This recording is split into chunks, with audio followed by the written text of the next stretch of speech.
अरे मम्मी, आप क्यों पेरेंट्स टीचर मीटिंग में चल रही हैं और फिर से वही पुरानी हरी साड़ी पहनकर? 10 साल का चिंटू चिड़चिड़ाता हुआ बोला। पर उसकी मम्मी तो खुशी के मारे फूली ही नहीं समा रही थी।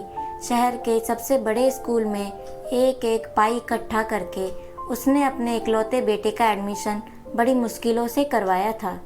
चिंटू के पापा के ना रहने के बाद तो जैसे वो अपने सारे सपने चिंटू की आंखों से ही पूरे कर लेना चाहती थी।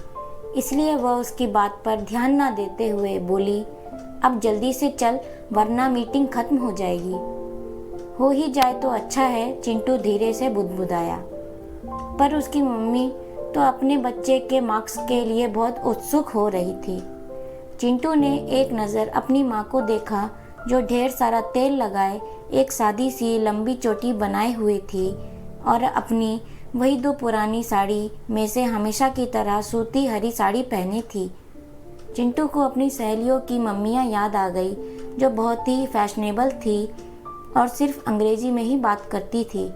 चिंटू सर झुकाए हुए चल रहा था पर उसकी मम्मी के पैर तो मानो हवा से बातें कर रहे थे। हे भगवान, आखिर स्कूल आ ही गया, चिंटू गेट पर बोला। उसकी मम्मी ने आश्चर्य से पूछा, तो हम लोग तो स्कूल ही आ रहे थे ना? चिंटू के सभी दोस्त उससे हंसकर मिल रहे थे। वहाँ पर उसकी मम्मी को भी सब नमस्ते कर रहे थे, पर पता नहीं क्यों उसे लग रहा था कि सब मन ही मन उसकी मम्मी पर हंस रहे थे। जब वे दोनों उसकी क्लास में पहुँचे तो टीचर ने चिंटू की बहुत तारीफ की और उसके फर्स्ट आने की बात बताई, जिसे सुनकर उसके मम्मी के खुशी के आंसू छलक पड़े और उन्होंने साड़ी के पल्लू से अपनी आंखें पोंछ ली। टीचर मुस्कुरा दी पर चिंटू को अपनी मम्मी पर बड़ा गुस्सा आया। तभी टीचर बोली, प्रिंसिपल मैडम आपसे मिलना चाहती है, आपका बेटा सब सेक्शन में फर्स्ट आया है ना? ये सुनकर मम्मी खिलखिलाकर हंस पड़ी और उसके साथ प्रिंसिपल मैडम से मिलने चल दी। जब वे लोग कमरे के अंदर पहुंचे तो स्कूल में माली काका मैडम बैठाकर बातें कर रहे थे। प्रिंसिपल मैडम ने मुस्कुराकर उसे और उसकी मम्मी को बैठने के लिए कहा। तभी माली काका बोले, तो अब मैं चलता हूँ, बहुत काम है मुझे। जी कहकर प्रिंसिपल मैडम उठी और उनके पैर छूने लगी। माली काका ने उन्हें आशीर्वाद दिया और कमरे से मुस्कुराते हुए बाहर चले गए। चिंटू ये देखकर आश्चर्यचकित रह गया। उसकी आंखों के आगे जैसे कमरा घूमने लगा। इतनी बड़ी प्रिंसिपल मैडम इतनी अच्छी साड़ी पहने और इतने गंदे संदे रहने वाले माली काका के पैर छू रही थी।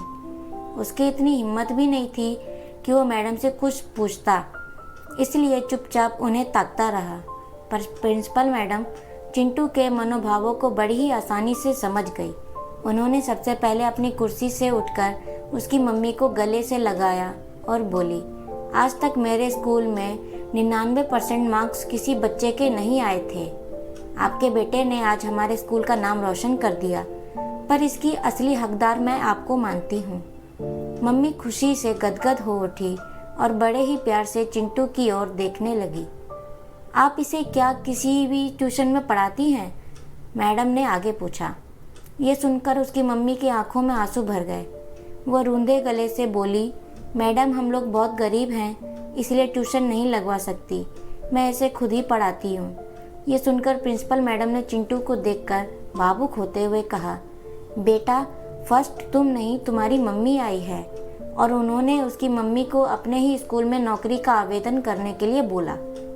फिर उन्होंने मुस्कुराकर चिंटू अपने पास बुलाया और कहा, बेटा वो माली काका मेरे पिताजी हैं, उन्होंने ही मुझे इस काबिल बनाया कि आज मैं इतने बड़े स्कूल की प्रिंसिपल हूँ। ये सुनते ही चिंटू अपनी माँ से लिपट गया और फफक फफक कर रोने लगा। उसकी माँ उसे गोदी में उठाकर चुप कराने लगी और मैडम मुस्कुरा रही थी क्योंकि वो जानती थी ये चिंटू पश्चाताप के आंसू थे जिन्होंने उसके मन का सारा अंधकार धो दिया था और अब वहाँ सिर्फ ज्ञान और विवेक का प्रकाश था। चिंटू प्रिंसिपल रूम से निकलते वक्त मम्मी का हाथ जोर से पकड़े हुए था और उसे गर्व था कि उसकी मम्मी ने कितनी सादगी में रहते हुए भी उसके लिए सब कुछ किया। उसने मम्मी की ओर हंसकर देखा जो चिंटू की भावनाओं से अनजान उसके स्कूल को अभी भी बहुत खुशी खुशी देख रही थी। तो दोस्तों, आपकी इस बारे में क्या राय है, आप कमेंट सेक्शन में बता सकते हैं।